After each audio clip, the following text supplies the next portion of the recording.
Reality check. Most people aren't fit to manage their own money, let alone manage their own money after they do a margin call the first time around, let alone trade with large amounts of leverage or anything else. Most of us, when we first start out, really suck badly at this.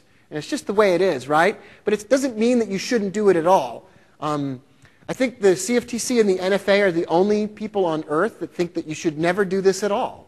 They would prefer that you don't, in which case they would not have a job, which seems kind of contrary. But the reality check is that the reason that they're so concerned and the reason that you see these regulations come out, and to speak in their defense for just a moment, most people do so poorly at this for so long and lose so much of their hard-earned money that the CFTC and the NFA are deeply concerned that people are losing money without really understanding the risks.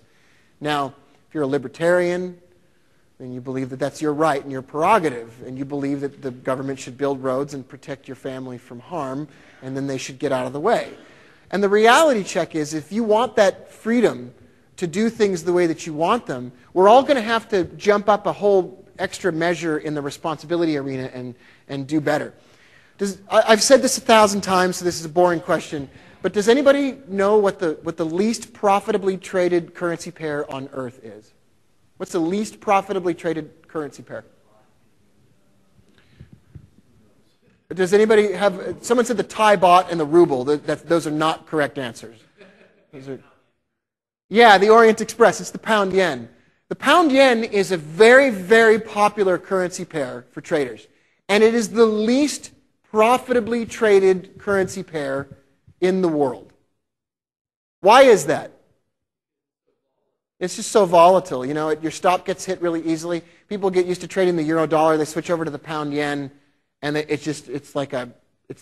always say, it's the currency pair that loves crack. You know, it just goes all over the place instantaneously.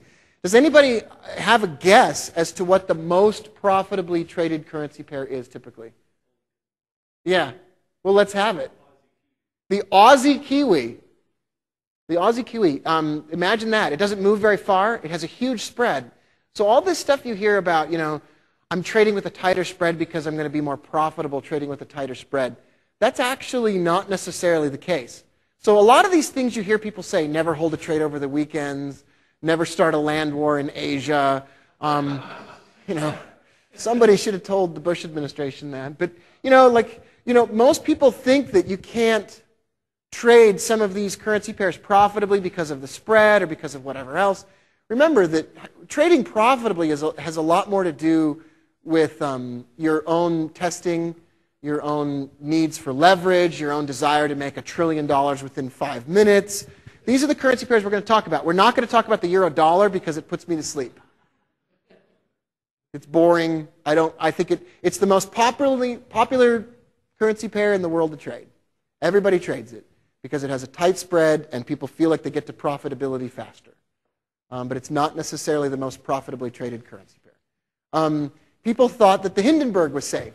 So you trade the euro dollar because it's safe, but there's all kinds of misconceptions. Safe doesn't come from a currency pair necessarily, right? Once you start trading a currency pair, you aren't immediately endowed with the Jedi glow or secret protective angel powers. It's just not going to happen. It comes from money management and it comes from wisely using leverage.